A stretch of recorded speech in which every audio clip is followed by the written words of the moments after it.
বৈষম্য বিরোধী ছাত্র আন্দোলনের বিভিন্ন কর্মসূচিতে কঠোর পদক্ষেপের কারণে সমালোচনার মুখে পড়েছে পুলিশ। পুলিশের নতুন প্রধান মইনুল ইসলামও আন্দোলন দমন করতে গিয়ে আইনশৃঙ্খলা বাহিনী কিছু ক্ষেত্রে মানবাধিকার লঙ্ঘন করেছে বলে স্বীকার করে ক্ষমাও চেয়েছেন। সমাজের বিভিন্ন শ্রেণী পেশার মানুষের সঙ্গে একাত্মতা জানিয়ে পুলিশের অধস্তন সদস্যরাও বাহিনীকে রাজনৈতিক প্রভাবমুক্ত করে ঢেলে সাজানোর দাবি জানিয়েছেন। এদিকে ছাত্র জনতার গণ অভ্যুত্থানে পদত্যাগ করে দেশ ছেড়ে ভারতে অবস্থান করছেন সাবেক প্রধানমন্ত্রী শেখ হাসিনা। তার সরকারের পদত্যাগের পর এখন রাষ্ট্রীয় প্রতিষ্ঠানগুলোতে সংস্কারের দাবি উঠেছে। এরই অংশ হিসাবে পুলিশ বাহিনীতেও সংস্কারের হাওয়া লেগেছে। বিভিন্ন সময়ে প্রশাসনিক কারণে বাহিনীর যেসব সদস্য সাময়িকভাবে বরখাস্ত হয়েছিলেন তাদের বরখাস্তের আদেশ প্রত্যাহারের ঘোষণা দিয়েছে পুলিশ।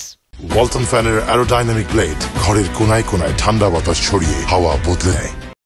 শুক্রবার পুলিশের অতিরিক্ত ডিআইজি বেলাল উদ্দিন স্বাক্ষরিত এক আদেশে এই তথ্য জানানো হয়।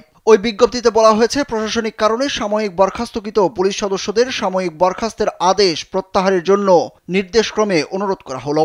আদেশে কনস্টেবল থেকে এসআই বা সমপদমর্যাদায় এবং ডিএমপির ক্ষেত্রে পুলিশ পরিদর্শক পদমর্যাদা পর্যন্ত এই আদেশ বলে বিজ্ঞপ্তিতে বলা হয়। তবে আদালতের নির্দেশে যারা চাকরিচ্যুত হয়েছেন তাদের ক্ষেত্রে এই আদেশ প্রযোজ্য হবে না জানিয়ে আদেশে আরও বলা হয়, এই নির্দেশনা বিজ্ঞ আদালতের আদেশ এবং ফৌজদারি মামলাজনিত কারণে সাময়িক বরখাস্তকৃত পুলিশ সদস্যদের ক্ষেত্রে প্রযোজ্য হবে না।